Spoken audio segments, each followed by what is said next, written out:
two-handed axes in Buhurt.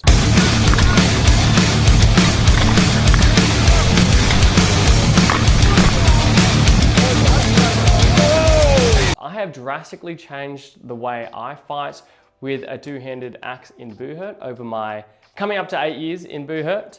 I started off fighting with a minimum length two-handed axe. I thought that it was optimal for wrestling. As it was shorter, I can control it easier and I can still probably do some damage. But I found when I competed in Prague in 2023, which was my first international tournament, I was swinging away and I wasn't getting enough damage in. And then I think maybe the second fight in, I switched to a longer axe. It was actually probably the same size as this.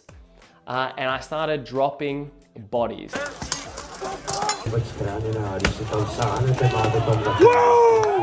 So that was kind of a big opener for me to change things up.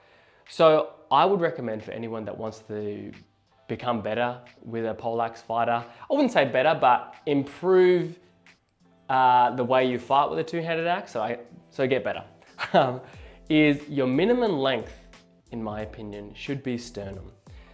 As we all know, people are different heights, so sternum height is the minimum length for a poleaxe fighter, in my opinion. As you can see, mine's up to my chin, which is probably up to your hip.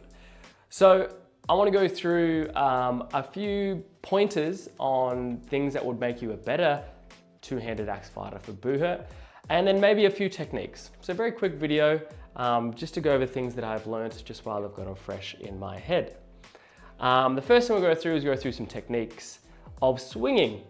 So there's two main incorrect way of swinging, in my opinion. And the only reason they're incorrect is because you're not going to be able to drop anybody with these techniques. The first technique is when somebody grabs their axe like this, and essentially they're choking their axe.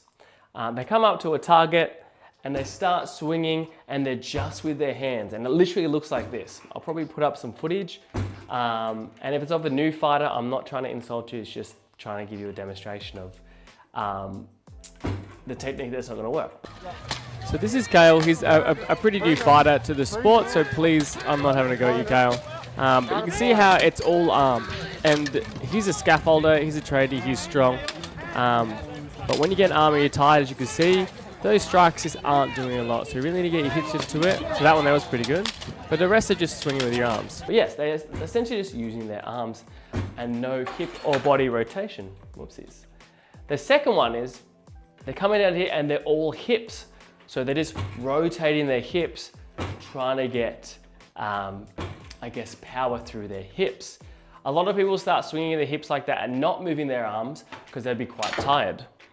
So the correct technique, for me anyway, is you get your axe, you bring your hand all the way to the bottom, leave yourself a little bit of a butt stop, and you come down a quarter of your axe. So you've got all this length to whip around.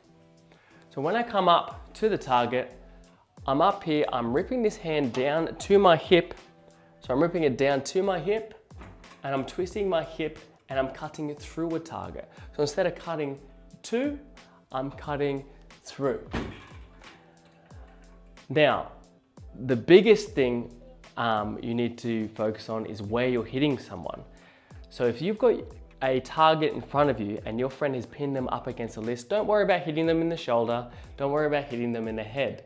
Worry about the stomach, ribs, back, quads, and butt. You can hit somebody in the butt, but my biggest target I go for is forearms and hands. Hitting hands is a completely legal move, but it is very rude. But I do it all the time. I do it all the time. So, that being said, back to the technique. Bringing my hand here, having a quarter of my axe, I'm swimming my axe through and I'm rotating my hip and I'm snapping through. Boom, boom, and I'm snapping through that target. And as you can see, my hips are moving, my arms are moving, and my head is even moving to the target. That technique, which probably was a bad demonstration, but I don't have much room. I probably do if I went that way, but too lazy. You want to be using your feet, your knees, your hips, your torso, the arms, and even your head to pop those shots into targets. And like I just went through, belly, hit him in the stomach, back, booty, quads, and hands and forearms. Those are my main targets that I highly recommend you go for. Now into the role itself. So two-handed axe fighters are usually going to be a floater or a center. Sometimes you can have an anchor with a two-handed axe. It's just a bit awkward and sticky on the list. I'm not saying it's a terrible idea. I don't play rail or anchor, so I can't give you any advice on that. So if you're a two-handed axe person, male or female, and you are on the field, your last resort is to wrestle. You want to avoid wrestling at all costs. Your job is damage. You want to be swinging at people's weak spots, and you want to be dropping them with your weapon. So if someone closes in on you, two things you can do. Run away, which is fantastic. I would just run away if you can. But if they get into a position where you can't turn around, there's a list there. Two techniques you can use. First one, grabbing your axe, putting one hand up high and one hand down low, and putting your axe haft into their body. Reason why you go high and low and not high and high, because if you go high and high, they can push your arm up and then they can get a nice underhook on you. If you go too low, they're just gonna grab your head and you can't do anything about it. But if you go shoulder, hip, you can keep their hips and their shoulder off you, and there's really not much they can do. They can't try and close in on a throw because you'll just push back. And they can strike you all you want, but you're just gonna have your axe here and pushing out of the way. Second thing you can do is if you are too tired or you just can't do it, is you switch your axe into one hand and you clinch up with the person. I know I said avoid wrestling, but I don't want you to clinch in and start actively wrestling. I want you to put your elbow in their armpit and defend.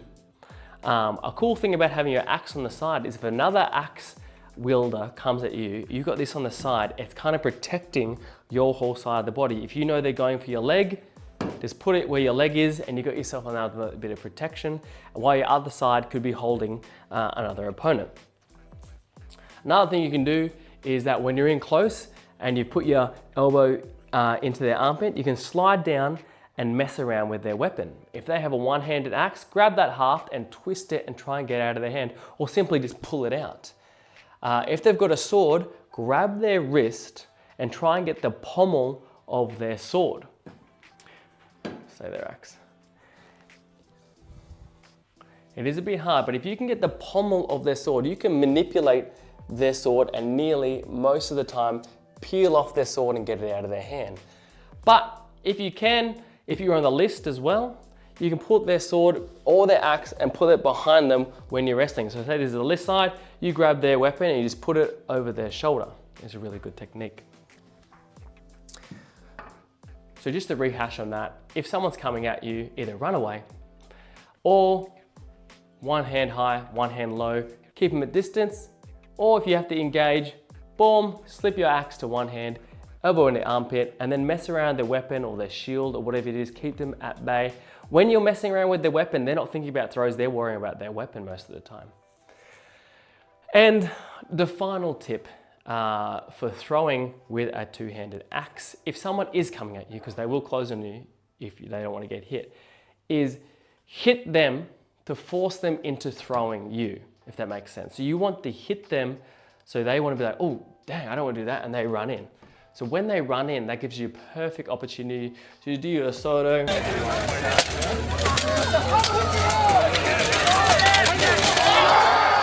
To do your moving sasai. Or essentially just move out of the way of the opponent.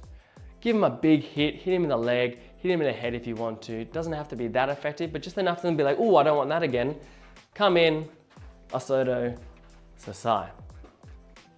So that is my very quick two-handed axe guide. I will do a more in-depth tutorial on how to fight, more technique, but this is kind of just a rehash on the two-handed axe up to date. which is the date is the 19th of September. Who knows when I've edited this video. But hope this helps all you guys and girls out there that want to be a poleaxe fighter. Make sure you stay safe, and you can't stay safe, stay deadly. See you on the list.